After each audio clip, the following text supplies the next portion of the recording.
What if every vote you cast is actually just a permission slip for your own submission?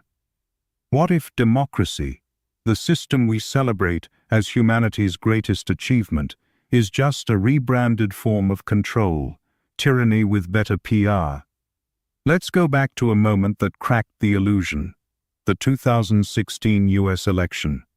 Millions of people watched the results roll in, and something inside them broke. People who had spent years, even decades, believing in the democratic process suddenly began questioning it. Were everyday citizens really equipped to wield political power? The mental whiplash was real, painful, revealing. But this crisis of confidence isn't new. Over 2,400 years ago, Plato watched his mentor Socrates sentenced to death by a democratic mob. That experience shaped his thinking for life. His conclusion? Democracy doesn't set us free from tyranny. It just makes tyranny feel like freedom. And here's the scary part. Modern psychology has proved Plato right in ways he couldn't have imagined. In the 1950s, a psychologist named Solomon Asch ran an experiment about conformity. He showed people two lines, one obviously longer than the other, and asked them to pick the longer one. But here's the twist. When everyone else in the room gave the wrong answer, 75% of participants went along with the group, even when they knew it was wrong. If we can't even trust ourselves to pick the longer line, how are we supposed to trust millions of strangers to choose competent leaders? But it gets worse. In 2006, researchers at Emory University put partisan voters into brain scanners and showed them evidence that their favorite political candidates had contradicted themselves. You'd think the logic part of the brain, the prefrontal cortex, would light up. But no, it was the emotional centers that fired. The people weren't just ignoring the facts, they were rewarded by their brains for rejecting inconvenient truth. Think about that. Your brain is literally built to enjoy political manipulation. And that's how modern democracy works. It feels empowering. It feels like your voice counts. But underneath that warm, fuzzy feeling is a system engineered to control you through your own psychology. Here's where it gets really clever. Old-school dictatorships ruled through fear, secret police, censorship, and violence. People could see the oppression and often fought back. Underground networks, revolutions, resistance movements. But democracy? It channels all that energy into safe, harmless activities, elections, protests, petitions. You feel like you're pushing back, but you're actually reinforcing the system. You're following the rules it created, staying inside the lines it drew. This is what political scientist Stephen Levitsky calls competitive authoritarianism. You think you're challenging the system when you vote for the opposition, but you're really just participating in a structure that limits your choices from the start. As Plato once said, the price of apathy toward politics is to be ruled by inferior men. But in democracy, you don't even realize those rulers are inferior, because you picked them. Your brain clings to that illusion of autonomy, of wise decision-making. But every real option you're given leads back to the same place. The house always wins. But you keep playing, because every vote feels like your choice. And that's the trap. Plato's most haunting insight was this: freedom, when misunderstood, creates the conditions for its own destruction. In the Republic, he laid it all out, step by step. Democracy overloads people with information. That creates confusion. Confusion breeds a hunger for simplicity. Enter the smooth-talking demagogue. He promises clarity, certainty, and slowly slides the system into tyranny. All while modern neuroscience helps explain why Plato's prediction feels so accurate. When you're bombarded with information, like we are every day, your brain's decision-making center, the prefrontal cortex, gets overwhelmed. When that happens, your brain switches gears. It stops analyzing and starts reacting. The limbic system, the part responsible for emotion, takes over. Psychologists call this choice overload. Too many options don't lead to better decisions, they shut you down. And when people feel overwhelmed, they start craving someone who says, "Don't worry, I've got this." Someone confident, someone decisive, someone who makes things simple. This is how democracies fall, not through force, but through fatigue. Take Venezuela, for example. Hugo Chavez didn't take power with tanks. He won the 1998 election with 56% of the vote. Why? Because Venezuelans were drowning in political chaos. They didn't vote for tyranny, they voted for relief, for clarity, for someone to take the burden of decision-making off their shoulders. By the time people realized what had happened, it was too late. Their emotional investment in Chavez made it nearly impossible to admit they'd been wrong. And that pattern isn't unique to Venezuela.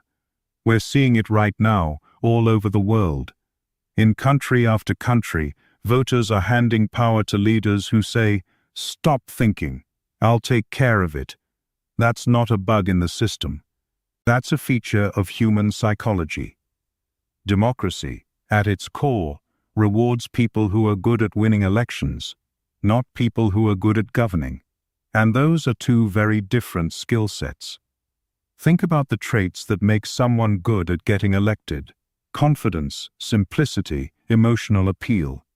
Now, think about what makes someone a good leader: humility, analytical thinking, the ability to handle complex trade-offs. Those traits don't overlap. In fact, they often contradict each other. Plato had a metaphor for this. He called it the ship of fools.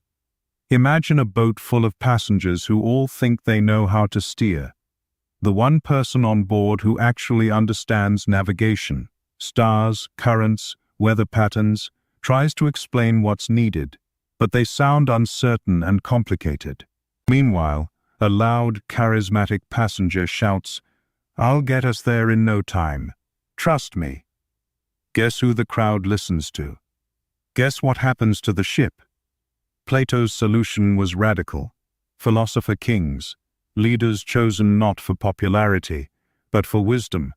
That idea sounds elitist, until you look at how we handle other areas of life. We don't vote on how to perform surgery.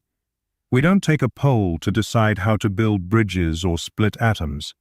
In those areas, we defer to experts, people who've spent years, decades, mastering complex knowledge. But in politics, suddenly everyone's opinion is supposed to count equally, even on problems that require deep expertise. And here's the paradox. The more someone knows, the more likely they are to express doubt, acknowledge uncertainty, and admit when they don't have all the answers. But voters hate that. Psychologists call it ambiguity aversion. We naturally prefer simple, confident answers, even if they're wrong.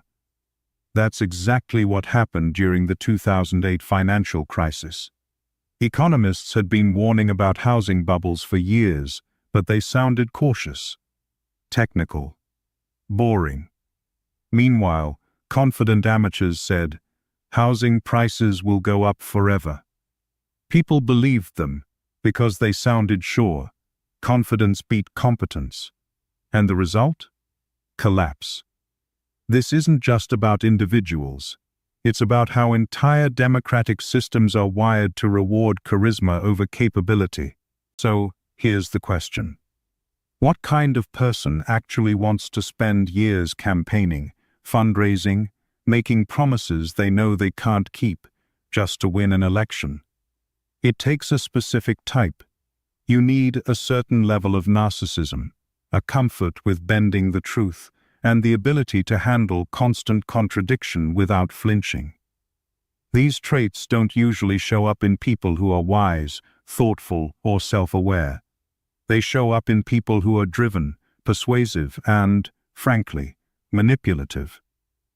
Look around at the politicians leading your country right now.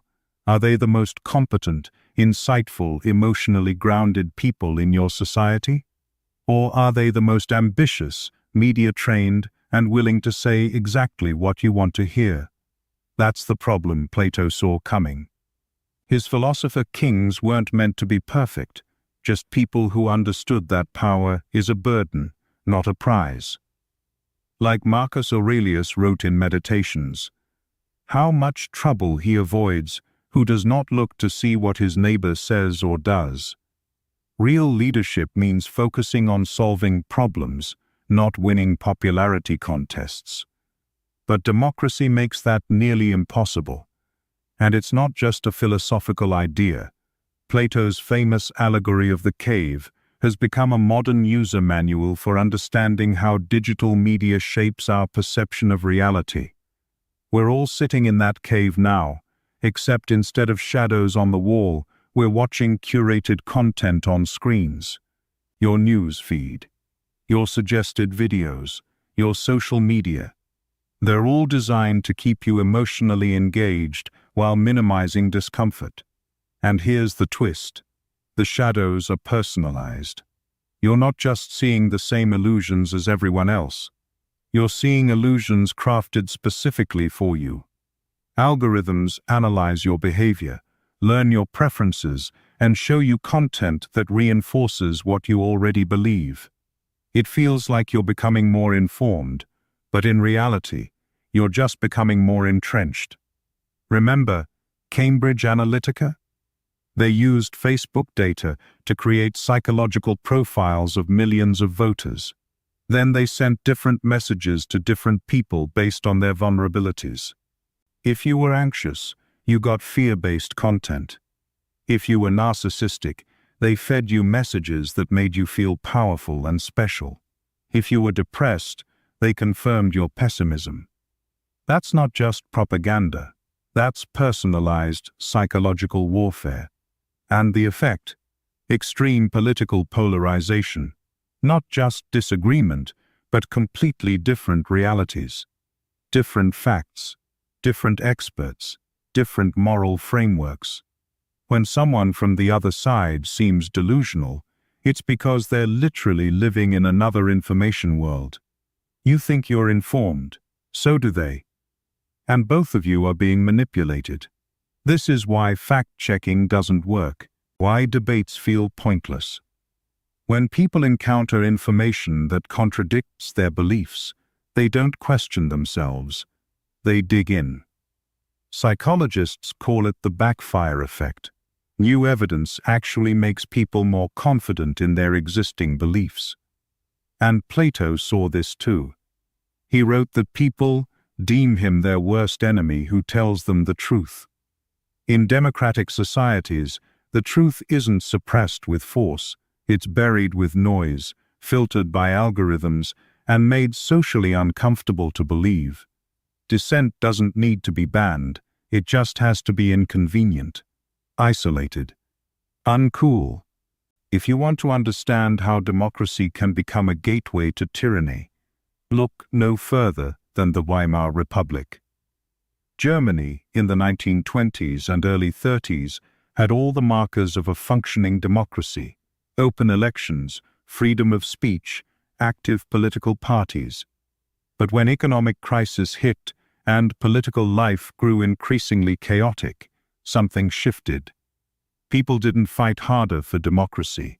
They voted it away. Why? Because chaos is exhausting.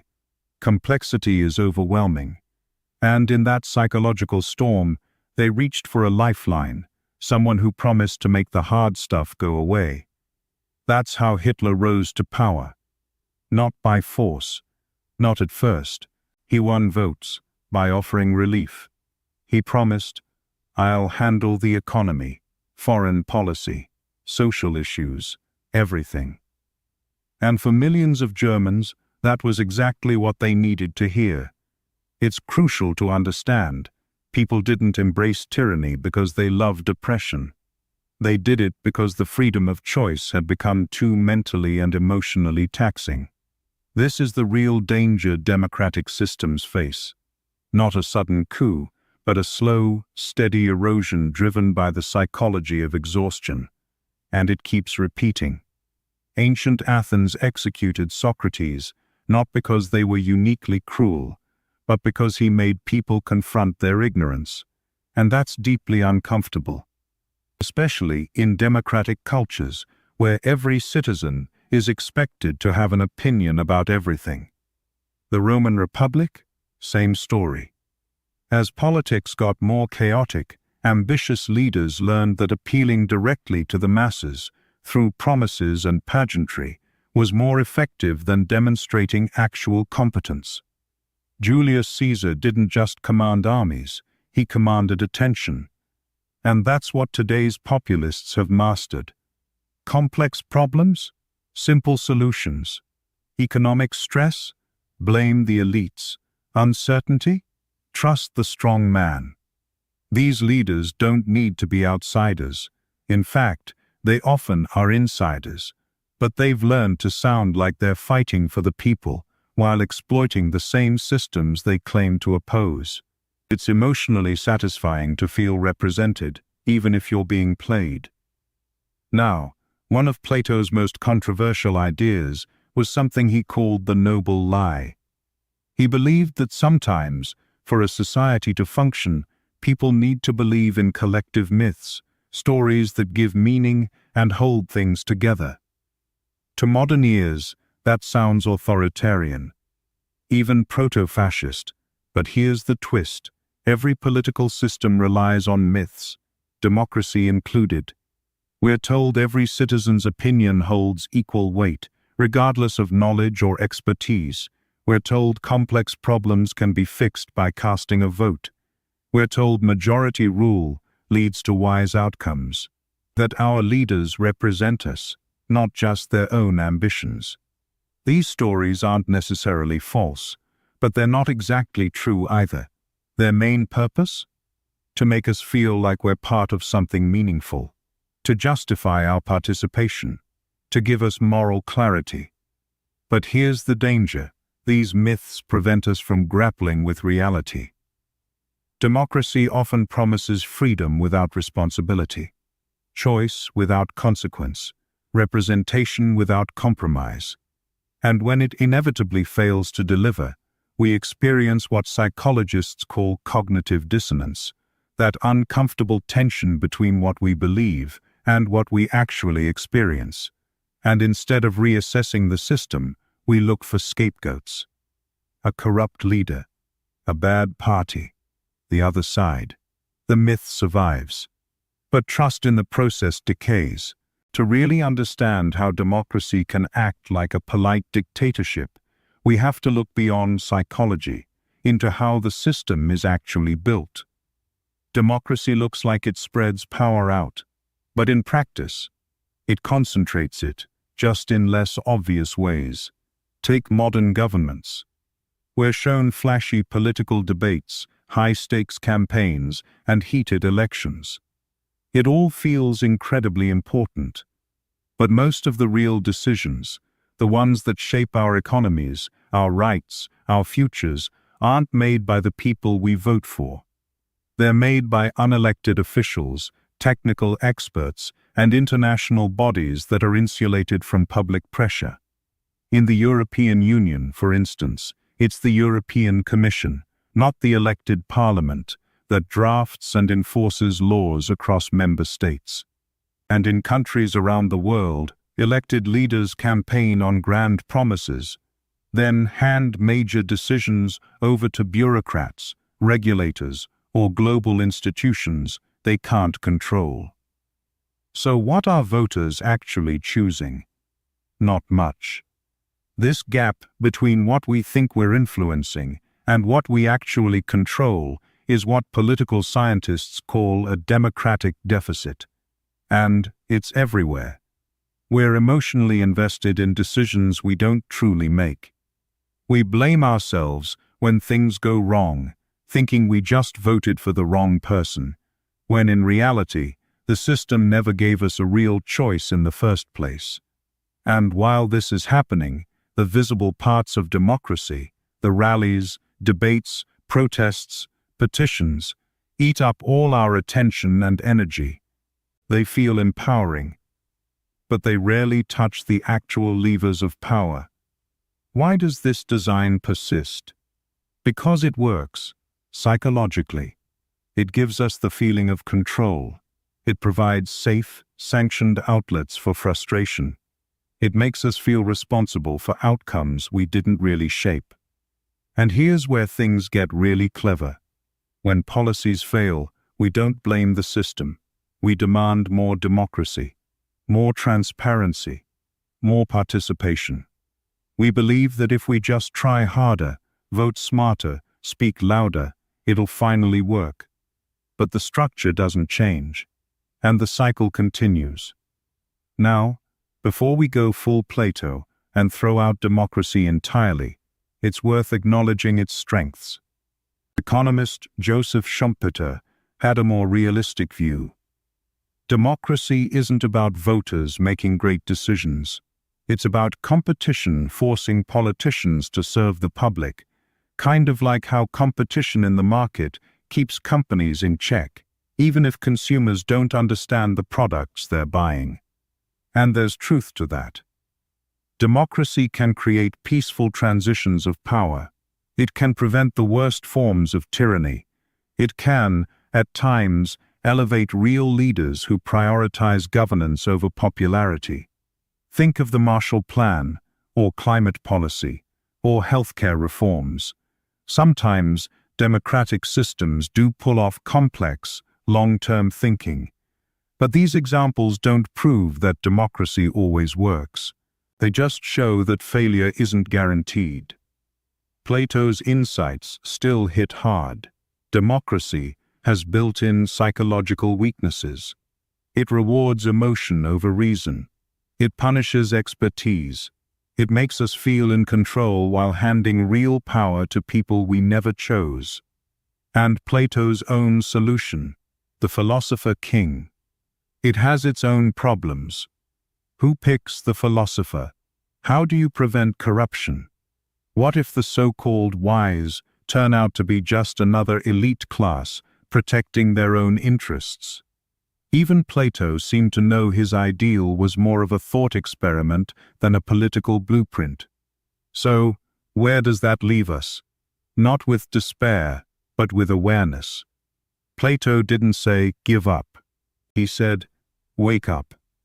In his allegory of the cave, the person who escapes and sees the truth isn't supposed to just run away. He's supposed to go back and help others see, even if they fight him, even if they hate him for it. So here's your role. You don't have to withdraw, but you do have to think. Engage like someone who knows the game is rigged, but still plays it strategically. Understand how your brain gets manipulated so you can resist it. Recognize that your political views are shaped more by emotion than facts, and stay humble. Accept that dissent, in a democracy, often gets redirected, so aim it where it matters. This isn't about cynicism. It's about clarity. Because if democracy reflects the psychology of its citizens, then the quality of our politics depends on the quality of our thinking. We want to feel smart, without doing the hard work of learning. We want to feel free, without taking on the burden of responsibility. We want simple answers, confident leaders, and someone to blame. Democracy gives us all of that, but at a cost. So if you really want freedom, not the feeling of it but the substance, you have to choose awareness. Over comfort, over certainty, over illusion. Right now, the same psychological patterns that broke other democracies are quietly shaping yours. The algorithms, the tribalism, the exhaustion. And there are people, smart people, who know how to turn all of that into power. So ask yourself, are you participating consciously? Or just playing your part in a system that's already made up its mind? Because the cave is cozy, the shadows are beautiful, but only the light can set you free.